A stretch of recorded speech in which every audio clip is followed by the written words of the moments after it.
we need to talk about the politics of desire.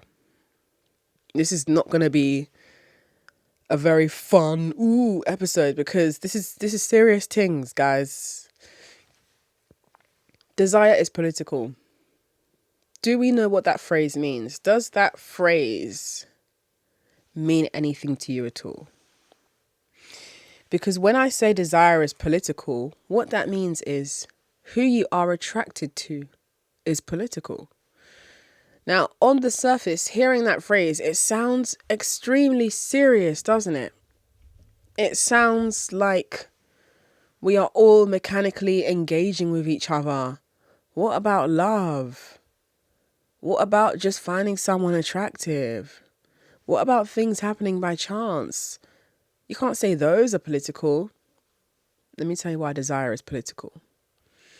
Now, to dive into this, I'm going to pull from experiences that happen around me that really potently prove that desire is political.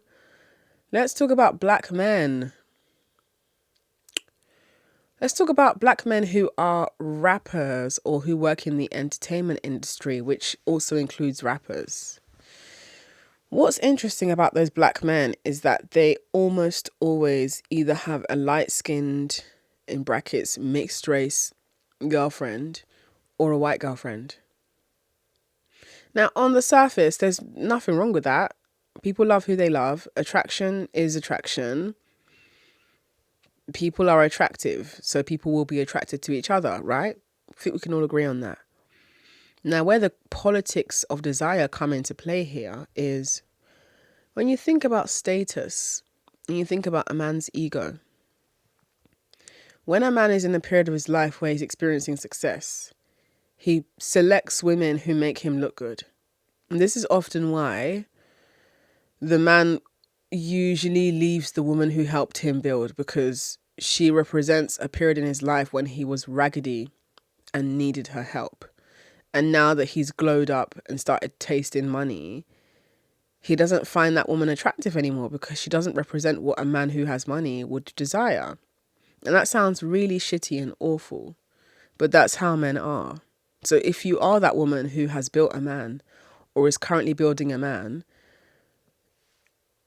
I think that you probably should get familiar with the concept of that man leaving you. And not taking it as you being a failure, but take it as this is what men do and this is why we don't build men. But when we dive deeper into the politics of desire, well, a man who has become successful, especially a black man, think about the messaging that he has grown up seeing and hearing. That messaging being that fairer skin is associated more with success. That messaging that as a black man, you need to impress your boys by dating the woman who is the most attractive. And your boys are also under the same conditioning. So they all are going to find the same types of women attractive. This is also the same thing as dark-skinned women not really being welcomed into nightclubs, but white and mixed race women are welcomed into nightclubs because those are the women who men are more likely to spend money on buying drinks for, which earns the club more money, which gives the club more status. Desire is political. Who you're attracted to is political. Dark-skinned men who conveniently all of their baby moms have been mixed race or light skin, those men are colorist. Dark-skinned men who conveniently, even the women that they've cheated on their light-skinned girlfriends with have somehow been white or light-skinned, those men are colorist. Colorism isn't always you just coming out and saying, I hate dark-skinned women. Dark-skinned women shouldn't wear red lipstick. If you're a dark-skinned woman, I'm going to switch the lights off and tell you to open your eyes so I can spot you in the dark. The colorism is also in your dating preferences.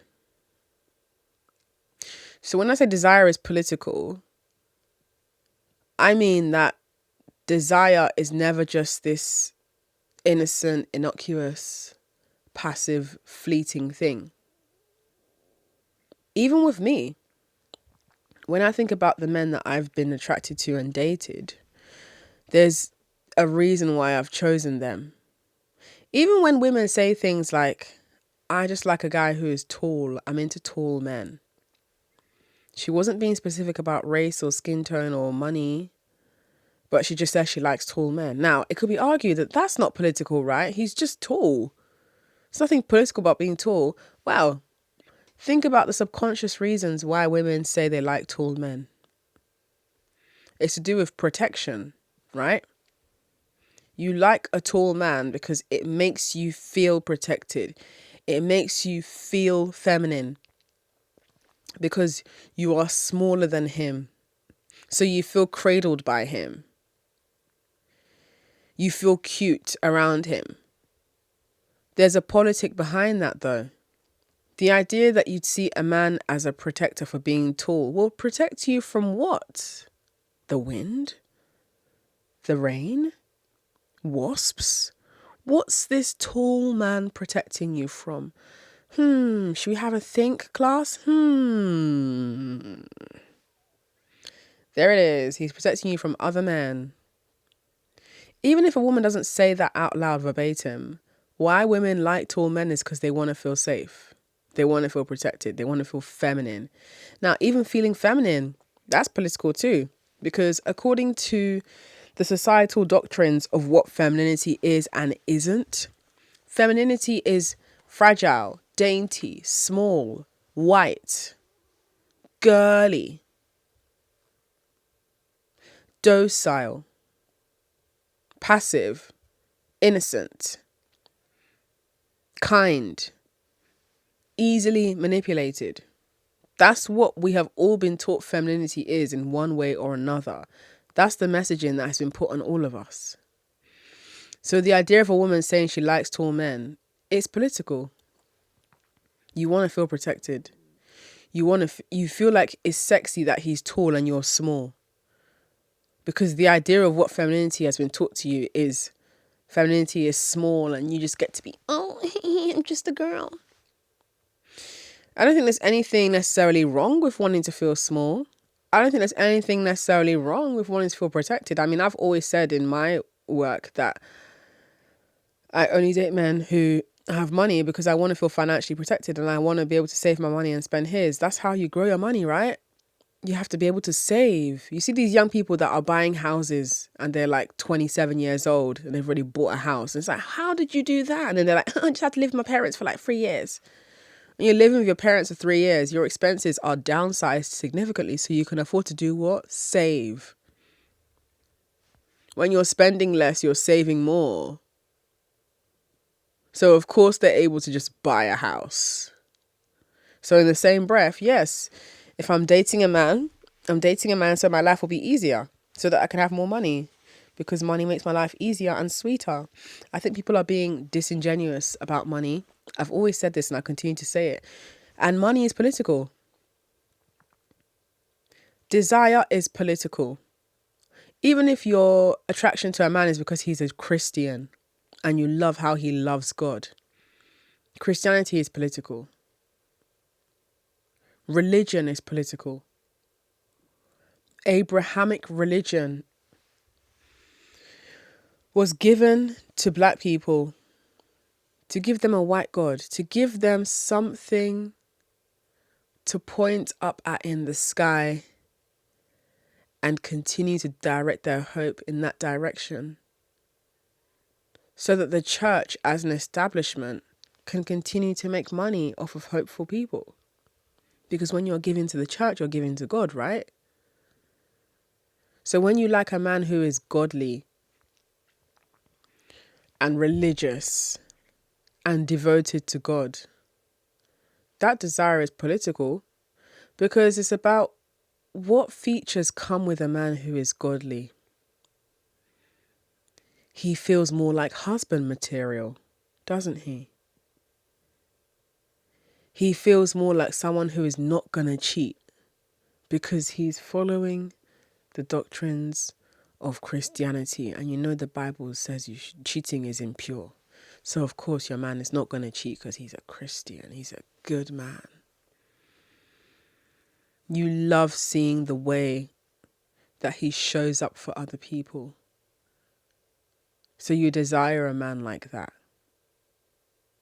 But even that desire is political too, though. Because we see it time and time again. Men from some of the most religious parts of the world tend to be the most abusive as well. So there is a politic to presenting as religious.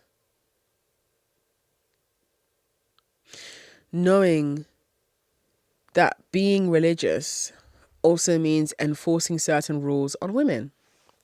So if you like a man who's religious, just know that he will also be patriarchal to a certain extent. Because with religion comes rules about how women ought to behave, how women ought to be perceived, how women ought to show up as a wife, how women should give up their lives and fully devote themselves to marriage. That's political because it keeps women in the home. And what happens when women are kept in the home? Men get to shine because they have a live-in maid running the system at home for them so that they get to go out and make money and continue to hoard majority of the world's wealth. Men are the main wealth hoarders, which is why a cornerstone element of my politic is wealth redistribution. Men should redistribute their money to women. I believe in action-based feminism. I don't believe in the academic theoretical feminism that only remains theory and ideas. I believe in actionable change. I believe in open your wallet, let me see. Give it to me. Now. It's a stick up. No, I don't believe in robbing men. I believe in men redistributing their wealth to women because that is the only actionable politic that creates change. Desire is political. That's why you need to always question why a man is attracted to you. And I don't mean question it as like, why me? I'm ugly and I'm not good enough. Why would a man like little old me? What use would I be to him? That's not what I mean.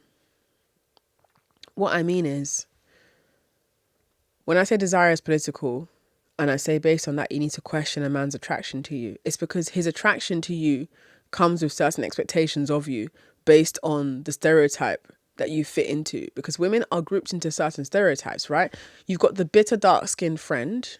You've got the desirable, precious, light-skinned, mixed-race woman. You've got the status symbol white lady. So when you are the bitter, dark-skinned friend, and a man is attracted to you, just understand that there will be certain preconceptions he has about you. Now, when I say you're the bitter, dark-skinned friend, I'm not saying you're bitter, but I'm saying that people will group you into certain stereotypes. So when a man is attracted to you, especially if you're a dark-skinned woman, again, I'm not saying you should doubt it and question it and be like, am I really good enough? What I'm saying is just ask yourself, why has he chosen me? This is interesting. Because you will find your answer in how he treats you. I find that what's really interesting is that women who are darker skinned and lean closer towards an alternative appearance, they tend to date white men. And it's not because they have completely eliminated black men from their considerations, but it's because black men have a very limited scope of what they're attracted to. From what I've seen, if as a black woman you're academic and you wear your natural hair, the likelihood is that you're going to have more dating options from white men. Because when I say dating is political, when I say desire is political, it means that men are also picking you according to how it makes them look and according to what powers it allows them to assert in the world. Because politics is about power. Dating is about power. Men extract their power from women. So men know that there are certain women they can't get power from. It just wouldn't feel satisfying. So a dark-skinned black man who has grown up sort of like council estate lifestyle, has always looked up to the drug dealers and the rappers around him, when he observes who those men are dating, it's always a flashy looking, light skinned or white woman. Rarely ever is it an unambiguously dark skinned black woman with tight 4C hair. Because it's seen as a status symbol to date a mixed race woman. So these men growing up seeing that, of course, when they get older, they're going to go for what makes them look good. They're not going to go for the woman who intellectually challenges them. So that's why I think that for black women, desire is political means something completely different for us, right? When I look at my own dating journey, I think what's interesting is that I don't limit myself. So I would date a white man. I've had to sit my dad down and have the conversation with him. First of all, I told him he's not getting any grandkids out of me, which he's fully on board with and he's fully supportive of because he understands why I'm not trying to do that. Second of all, I've had a conversation with my dad and I've said to him, you know what? It's looking like you're going to have a white in-law.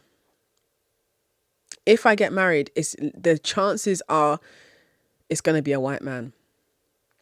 Because the way that I behave, the way that I talk, the way that I think, and the way that I challenge men, a black man can't handle that. He would have to have so much money that his ego is rooted in something outside of him being able to dominate women. Because a man's ego is tied to his success. I personally don't believe that people's worthiness should be measured by their success. But that's just not how men think. So if you're dating men, you need to know how they think and know what to prepare yourself for. So when I think about myself and dating, I know that if someone sees me photographed on a red carpet, snuggled up with a white man, I will receive a lot of judgment from the black community. I will receive a lot of race traitor. Of course, it makes sense that she'll be with a white man because, well, the black man date that.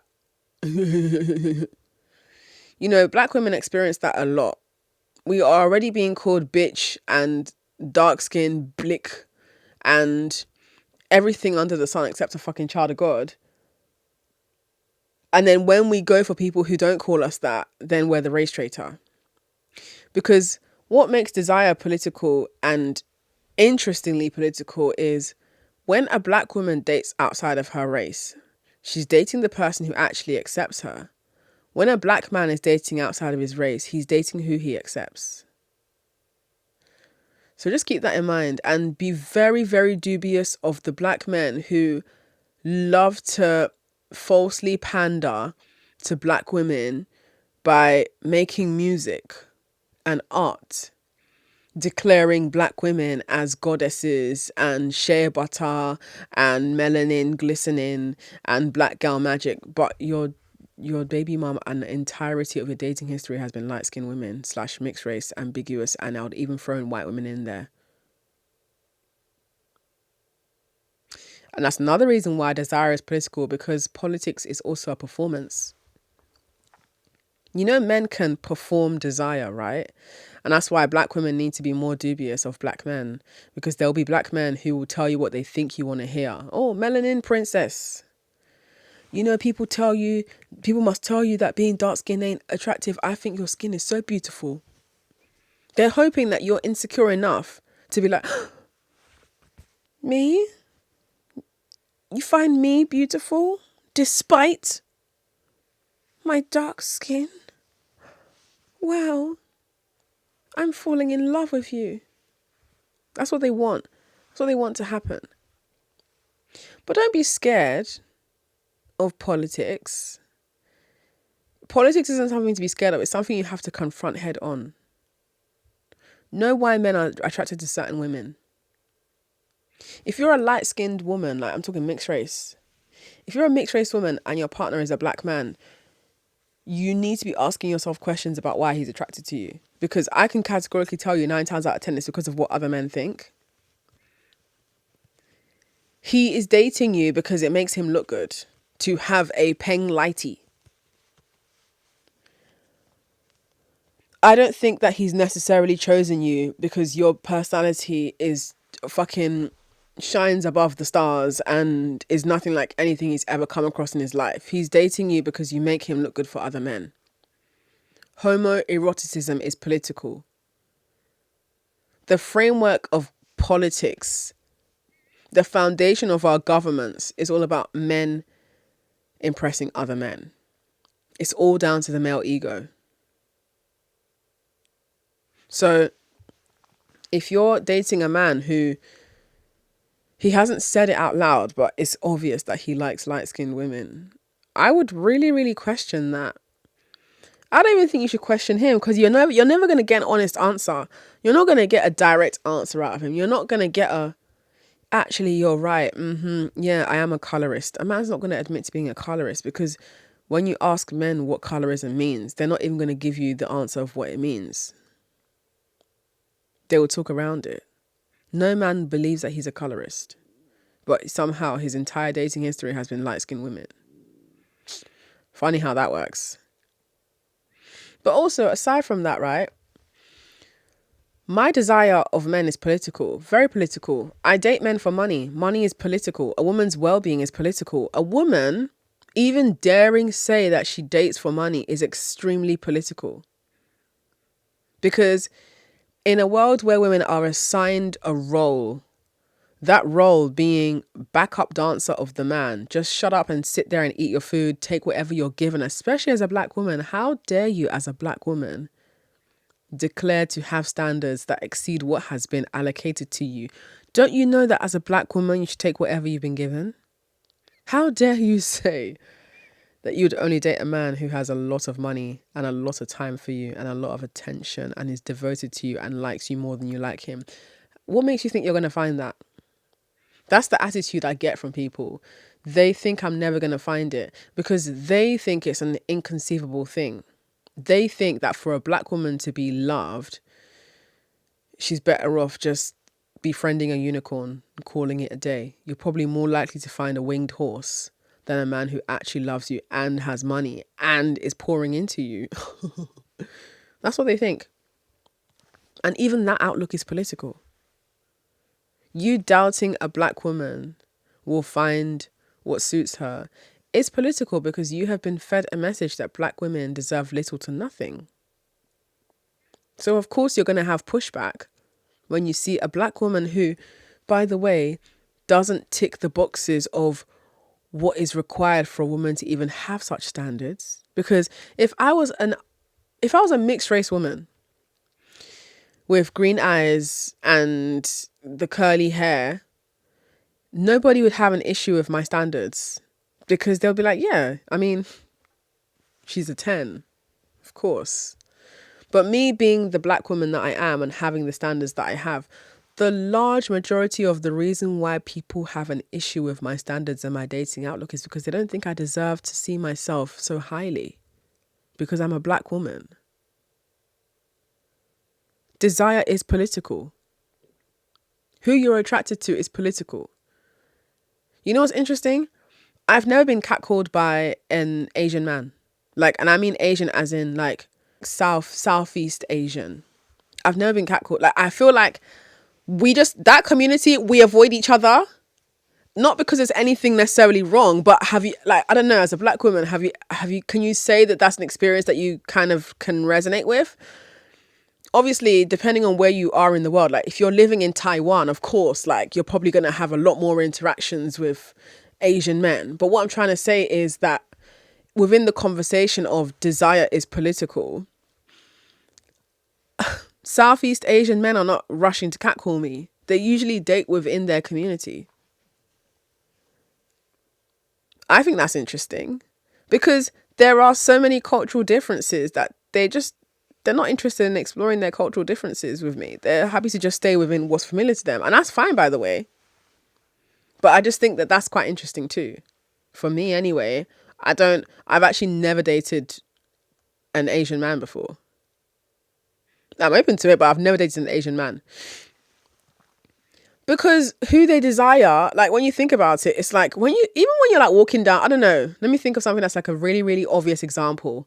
Okay, when you're walking down Bond Street or you're in Knightsbridge and you see a rich Asian couple, like they look like it goes together. Like, yeah, of course he would be with his Chinese girlfriend. He's Chinese as well, and they keep the wealth between themselves, and they have all these cultural commonalities. I can't imagine a Chinese man of that lifestyle being with a black woman. I'm not saying it's impossible, but the chances are fewer and further between, because familiarity is also political as well. Who we find familiar is political. What we find comforting, what we think is our zone of, yeah, I know this is my safe zone, that's political. If you have been raised in a part of the world where you've been taught that black people are dirty and black people are usually the help, you're not going to be fantasizing and rushing to date a black woman. You're going to be rushing to date the woman who is pedestalized as the prize. And that's usually a pale-skinned woman with blue eyes. You know where I really learned that desire is political? When I was working in the strip club, yeah? Outside of working in the strip club, I have never, ever, ever encountered racism from Asian people. And now this is the kind of Asian where it's like Pakistani kind of Asian, like Indian kind of Asian. So still South Asian, but like, do you know what I mean? Like the brown skin Asian. They were so racist to me. I was like, you know what? I don't blame you. It's me that's even standing here in this club. So I noticed that for the brown skin Asian men, their specific type is, you know, Elsa from Frozen. I'm talking like ice white skin with blonde hair and the piercing blue eyes. That's their type. That is their type to a T. They don't like black women. They see black women as cheap. So these men, they would come up to me and they will offer me £40 to leave the club with them and go to the hotel. £40. You think my life is worth risking for £40 because you think I think so low of myself that I would follow you to your hotel for £40. My house fee alone is like £60. I've paid £60 tonight to work here. And you think I'm going to leave the club and follow you at 2 a.m. in the night to go to a fucking Premier Inn for £40? The fact that you believe that I'd follow you and have sex with you for £40 shows how low you think of me. I remember there was another experience I had with a brown-skinned man who, because how it works in the strip club is when people come in, you have to go up and greet them. You find out what they're there for, ask them if they've been to the club before, like get a feel for their energy, you know, start getting them to hopefully consider buying a dance or buying a champagne room. When I'll go up to these brown men to introduce myself, they will just completely turn away from me. And I was like, sorry? What's going on here?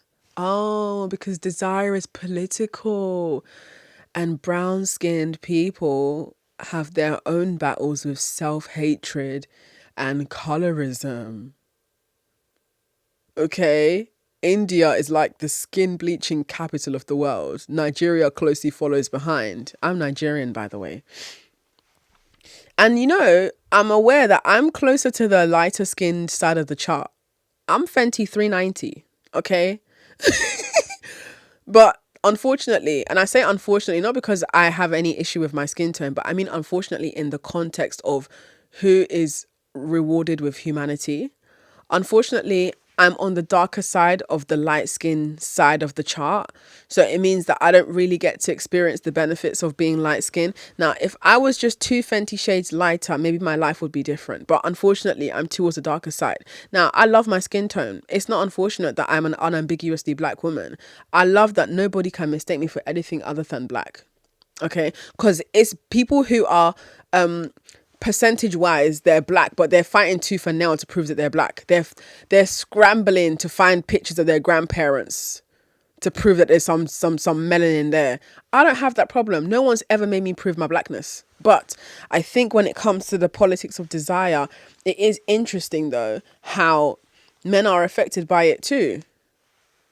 So how men are affected by it is them brown skinned men were being racist to me and treating me like I'm literally next to nothing because that's what they think I deserve, because that's what they've been taught to believe that black women are. They think black women are dirty because they think themselves are dirty. Funny enough, there are brown skinned people from the Asian community who are the same skin tone as me. The only difference is that they don't have as much hue to their skin. So their skin is more on the grayer side of things. Their pigment's on the grayer side. Their hair texture is much softer.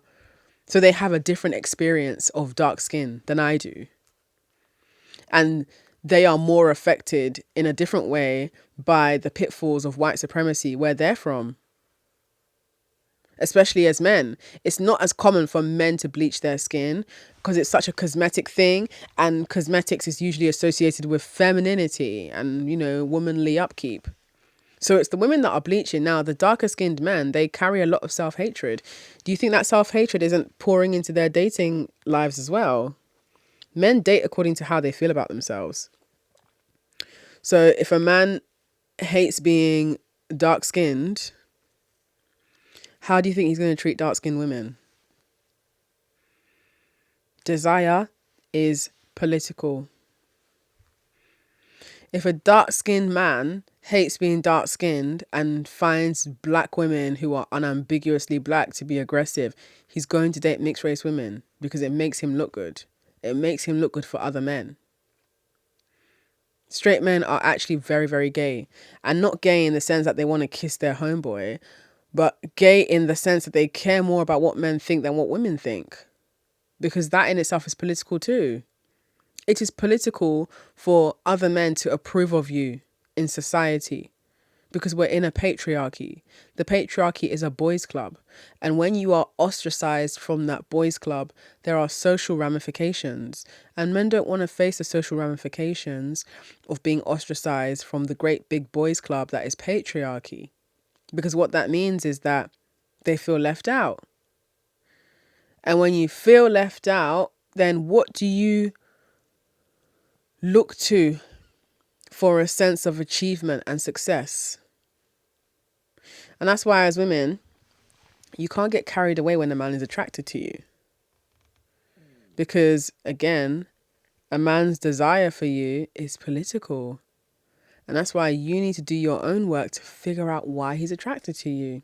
If you are a white woman and you've only ever dated black rappers, first of all, both of you are doing a lot.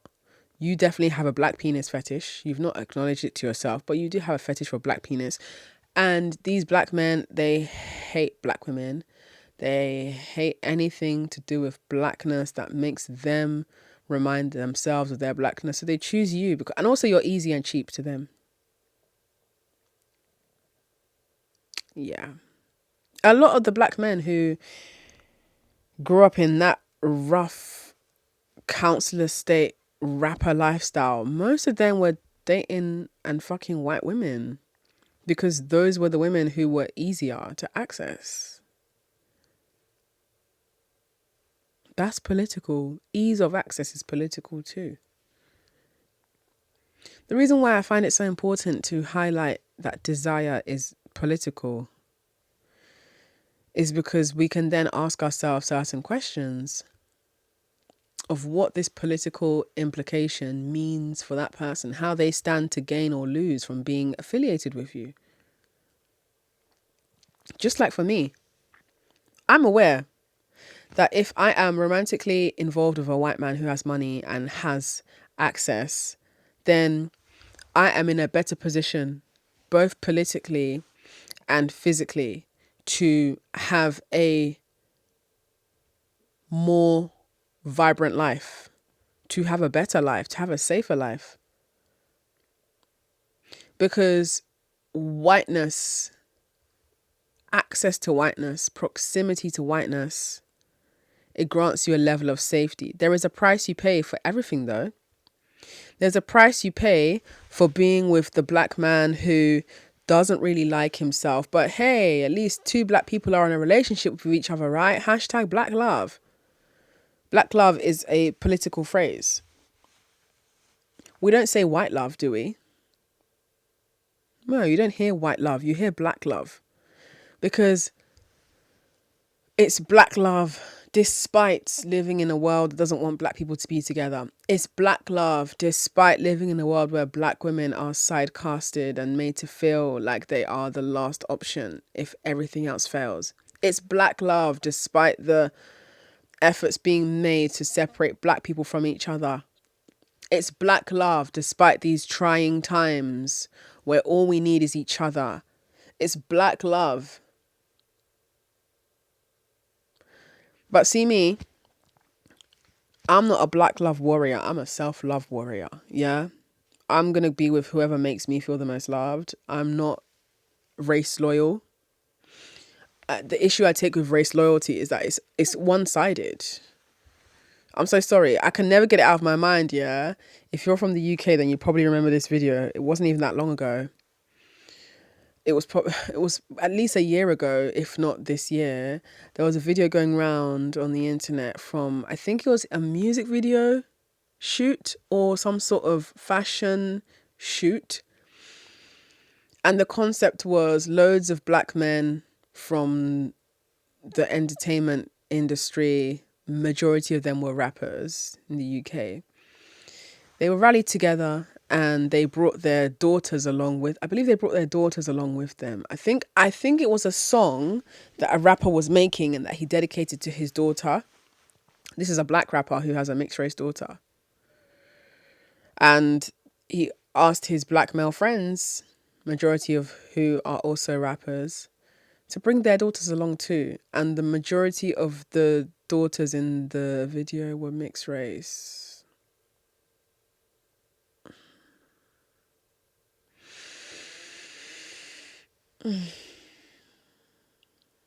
I want to preface my point that I'm about to make by saying that there's nothing actually wrong with being mixed race. You didn't ask to be born. You came up mixed race, innit? It is what it is. What is interesting though is that the majority of the black men had light-skinned children. Like very, very, very few of them had children who had the same skin tone as them. And that's very telling. That's really, really telling. And a lot of people obviously made their comments about it. But the general consensus in terms of the response from the black men was exactly what you expected. They were like, why can't you focus on the fact that we are actually platforming black males being present fathers? Yeah, because, you know, men are so disappointing that we're supposed to clap for them for being pictured holding their children. We're supposed to appreciate them for being present, because the otherwise is that they are not present, which is what most of us observe in our communities. Absent fatherhood is a thing, especially in the black community. So they wanted us to stop focusing on the fact that they are barely having children with black women and focus on the fact that they are actually present holding their children. Desire is political. Black men having light-skinned mixed race daughters, that is very political. And you can't gaslight yourself out of seeing it for what it is. Don't let anybody gaslight you out of seeing it for what it is. And you know why desire is political? When we see a black footballer, because this is a big thing as well, right? Like, especially in the 90s and 2000s, it was literally the norm for black footballers to have white girlfriends or mixed race girlfriends. And on the odd occasion that we would see them with an actual black woman, we'll be like, oh, his wife's actually black. Like Didier Drogba has a black wife. His wife is actually, wait, his wife is black. Isn't that interesting? Because when you see a white man with a white female partner, you're not thinking, oh my God, his girlfriend is white. Wow, this is unusual. Okay. Come on, white love. You don't see that. You don't say that because there's no reason for us to be surprised that a white person is attracted to a white person. But we find ourselves surprised when we see black men who are successful actually partnered with black women. Because we all know that everything except for black women is postured and presented as a prize. Black women are seen as what you kind of settle for. Oh, you weren't able to get what you wanted, so you just, this will do for now. That's how people want us to see ourselves. Now, not me though. I ain't know this will do for now for anybody, but the rest of you guys be safe though. No man could ever in his life make me feel like I'm some sort of secondary option. I don't know that emotion. I don't put myself in those scenarios. I put myself in environments where I know that the man is deeply lucky to have me and he knows it and he's willing to pay his way. I name my price and he pays. That's the beauty of having leverage. And that is political, yes. It is political for a black woman to date a white man. It's also political for a black woman to date a black man. When you're a black woman, you're just picking between two different problems. That's what you're doing. If you're picking a black man, you're picking a handful of problems. If you're picking a white man, you're picking a different handful of problems. You just need to choose your problems. Now, if you don't want any problems, just be single. And pick and mix as you please. That's what I've been doing. I've been nibbling in different snack bags. Yeah. I'm not committing myself to one person. Not for a long time. Unless a man gives me a really undeniably good reason to commit myself to him, I'm not interested in committing to one man. I will pick and mix as I please. And nobody can stop me. Because that's the beauty of being a stunning woman. You get to have choice.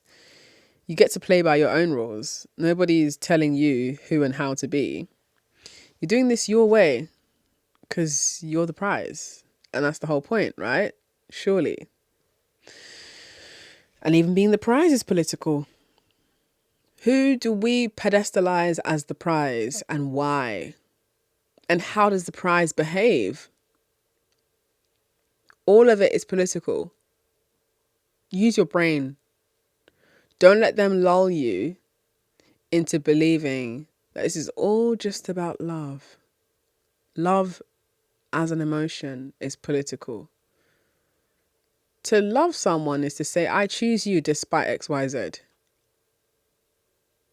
The despite part, that's political. I choose you. So next time someone chooses you, just ask yourself why. And don't ask yourself why in the sense that you want to sabotage it and find your proof that you were never ever meant to be loved. I mean, just ask yourself why, as in how does this person stand to benefit from being with me? Those are the questions you should be asking yourself as a woman. Anyway, hope you enjoyed this episode. Thank you for listening. And as always, I'll catch you in the next one.